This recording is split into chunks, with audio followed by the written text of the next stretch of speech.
이번 영상은 리딩 지저스 2권의 6번째 수업으로 역대기서 마지막 장에 기록된 유배기와 포로 귀환의 이야기를 다룰 것입니다. 두 선지서 학개와 스가랴를 중점적으로 살펴보며 유다로 돌아온 백성들을 향해 하나님께서 어떤 말씀을 선포하셨는지 알아보겠습니다. 역대기에 대한 논의는 자연스럽게 유배기와 그 이후 시기로 이야기가 이어집니다. 유배기는 이스라엘 역사 중 가장 덜 알려진 시기로 대부분의 어린이 그림 성경이 이 시기를 잘 다루지 않습니다. 또 성인들도 구약 성경 전체를 읽지 않는 한 모르고 지나치는 부분이죠. 하지만 유배기를 배경으로 하는 성경 말씀을 잘 이해하기 위해서는 먼저 이 시대의 역사를 간단히 살펴봐야 합니다.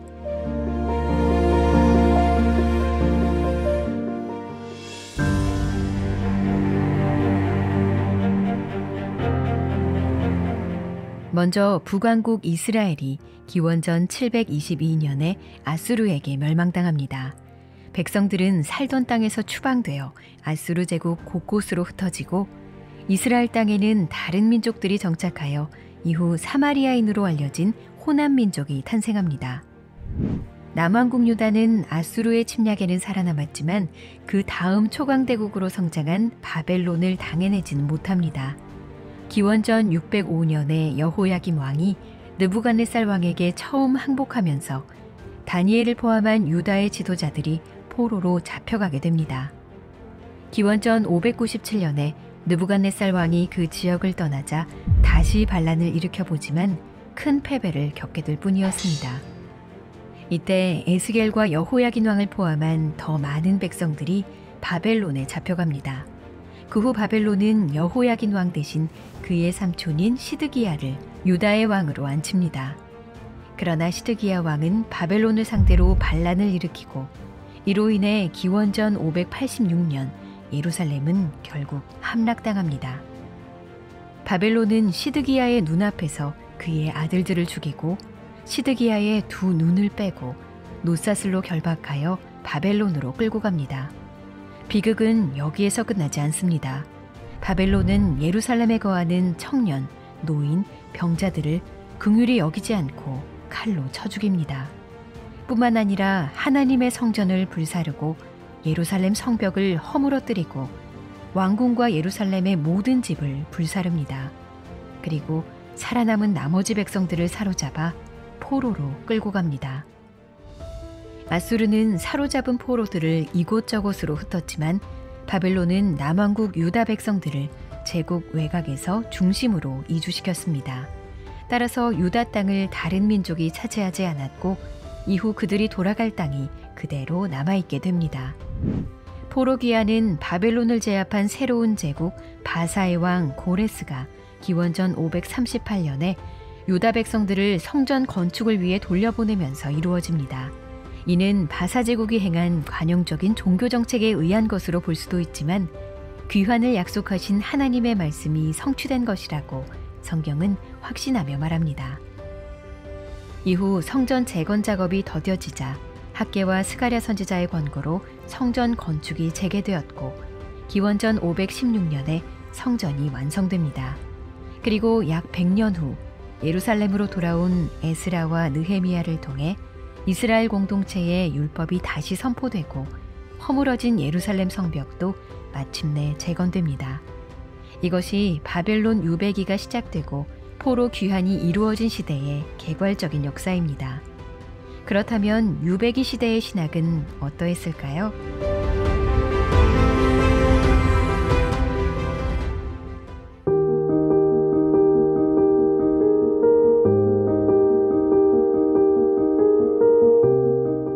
포로로 잡혀간 자들이 가장 먼저 한 일은 우는 것이었습니다.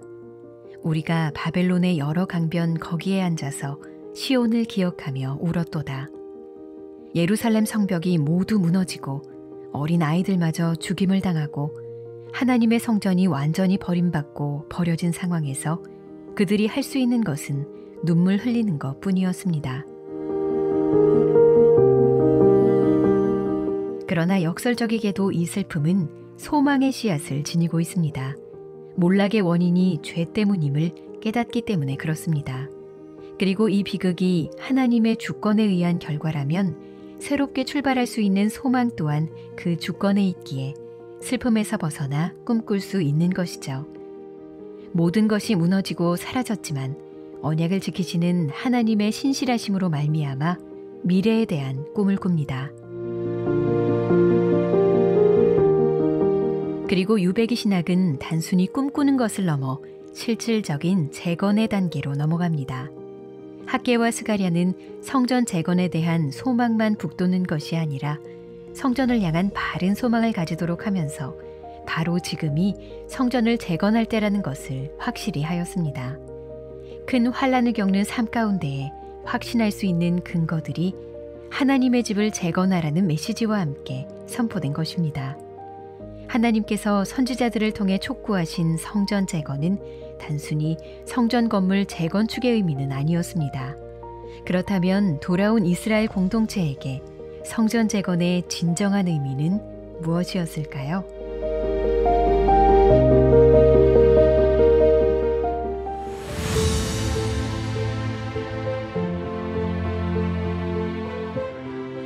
고레스 왕의 성전 재건 칙령이 선포된 지 18해가 지났지만 백성들은 성전을 완공하기는커녕 하나님의 약속을 망각한 채 현실에 안주하며 꿈도 소망도 없이 살고 있었습니다.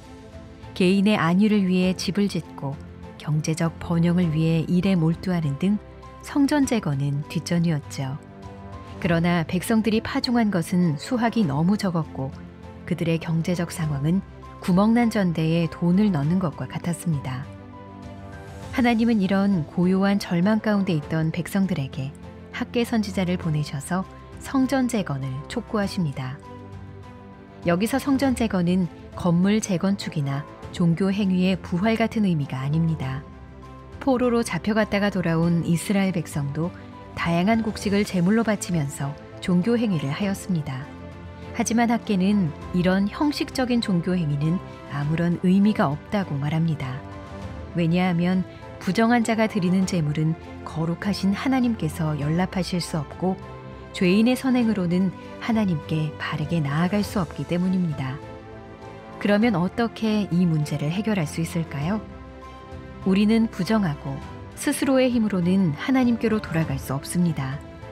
그러므로 구원은 반드시 우리 밖에서 와야 하며 하나님께서 이루셔야만 합니다. 참된 변화는 오직 하나님께서 백성 가운데 거하실 때만 가능한 것이죠. 이것이 학개 선지자가 백성들에게 전한 성전 재건의 상징적 의미입니다. 재건된 성전은 하나님께서 다시 그들 가운데 거하신다는 상징인 것입니다. 스룹바벨 총독과 이스라엘 백성들은 학개가 선포한 대로 성전을 재건합니다. 그러나 완성된 성전은 솔로몬이 지었던 성전의 영광에 비하면 너무나 초라했습니다. 그러나 하나님께서는 그의 백성들에게 약속하셨습니다. 조금 있으면 내가 하늘과 땅과 바다와 육지를 진동시킬 것이요 또한 모든 나라를 진동시킬 것이며 모든 나라의 보배가 이르리니 내가 이 성전에 영광이 충만하게 하리라. 이 성전의 나중 영광이 이전 영광보다 크리라. 만군의 여호와의 말이니라. 그 성전이 온전히 완성되는 날에 진정한 샬롬이 임하고 백성들은 하나님께서 주시는 이전에 없던 풍요를 누리게 될 것입니다.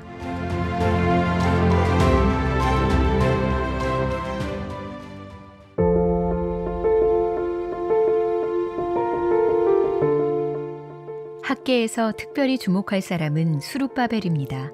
스룹바벨은 바벨론으로 끌려갔던 여호야긴 왕의 손자로 다윗 자손 중 버려진 가문의 후손이었습니다.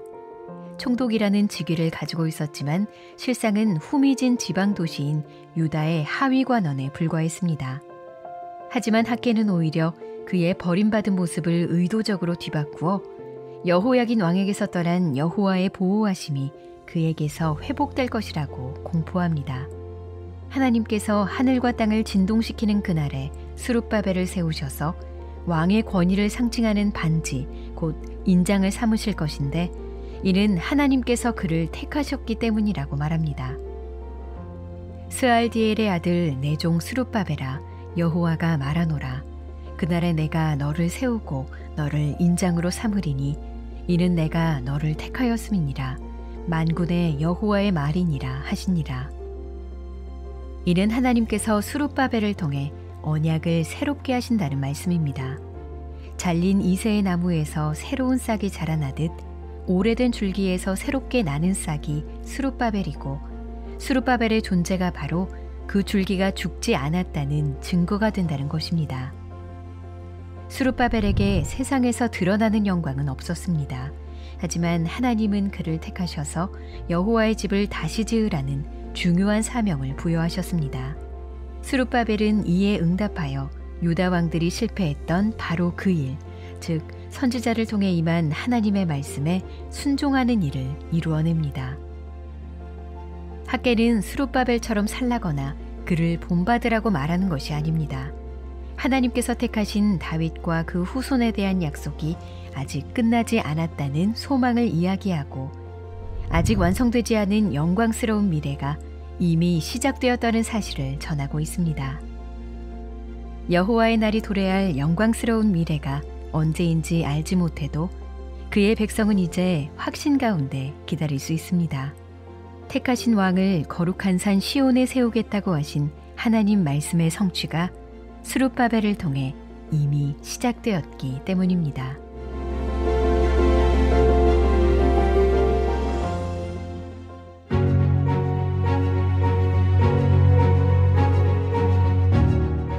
학개 선지자처럼 스가랴 선지자도 성전 재건에 관한 메시지를 전합니다.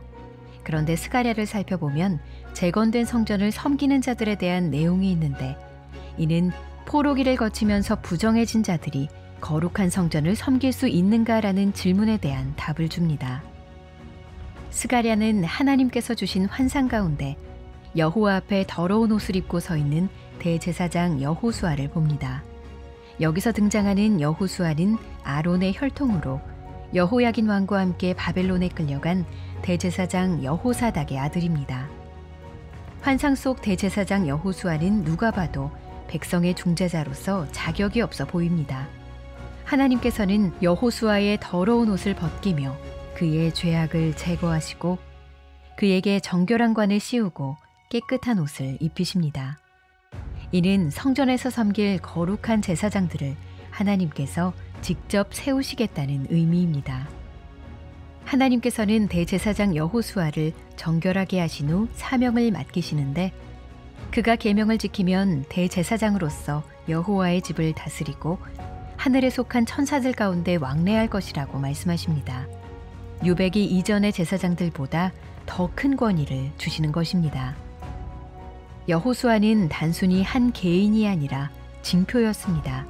장차 싹이라 이름하는 자가 여호와의 전을 건축할 것인데, 그의 대관식에서 보좌에 앉은 왕 옆에 제사장이 설 것이고 그 둘 사이에 평화가 있으리라고 스가랴는 예고합니다. 이 말씀은 스룹바벨을 통해 성전이 건축되고 여호수아가 옆에 서서 여호와를 섬기는 것으로 즉각적으로 성취됩니다. 다윗의 혈통을 따른 왕과 거룩해진 제사장의 화평한 관계는 하나님께서 그 백성 가운데 거하신다는 증표인 성전을 견고히 세워갈 것입니다. 우리는 이를 통해 말씀의 궁극적인 성취인 메시아를 소망하며 바라보게 됩니다.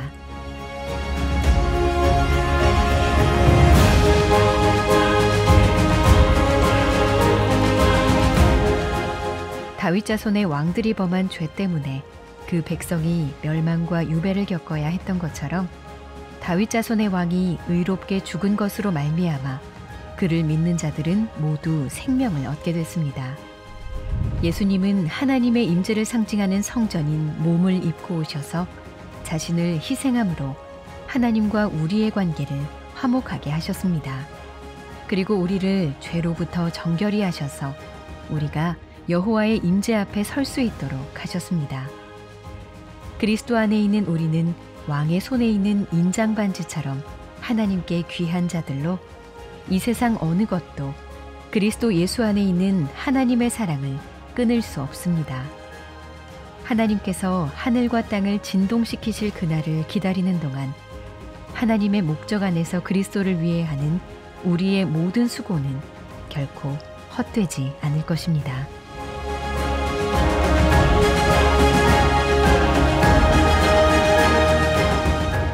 다음 영상은 리딩 지저스 2권 그 마지막 수업으로 다니엘과 에스더, 느헤미야와 에스라의 이야기를 살펴볼 것입니다. 하나님께서 세우셨던 다양한 사람들이 각자 어떻게 쓰임받았는지, 또 그들을 통해 하나님께서 유배기 전후의 이스라엘에 어떻게 역사하셨는지 알아보도록 하겠습니다.